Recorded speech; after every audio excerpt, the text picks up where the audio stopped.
Hello and welcome. My name is Bradleymayerharman and today I'm joined with Simran Bhamu. Thank you for coming in. You're very welcome. So today we're talking about council and its old debates.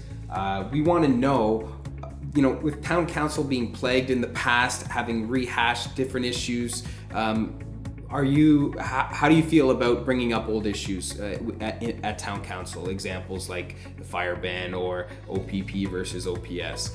What's your stance on bringing up old issues? I think we need to get ourselves educated on important issues, definitely, that are still causing dissatisfaction amongst our residents.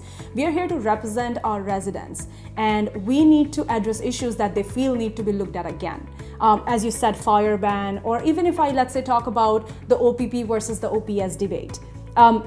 This has become an emotional issue, whereas this would be our opportunity to get the facts straight and make decisions based on those. Anyone commenting on this issue is labeled either that person is in favor or against OPP or OPS. I want to make it absolutely clear and want to assure you that for me, and I believe for most residents, it's not about the ability and the capabilities of OPP or OPS in providing policing services. It is about what makes most sense for the town given the cost and service model.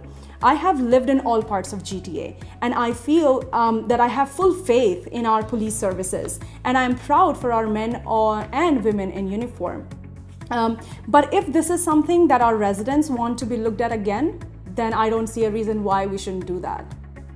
Okay, well, thank you very much for your stance on that. And certainly if you want to stay tuned for our next video, we'll be talking about town growth, and you can watch those by clicking the links below. Thanks very much.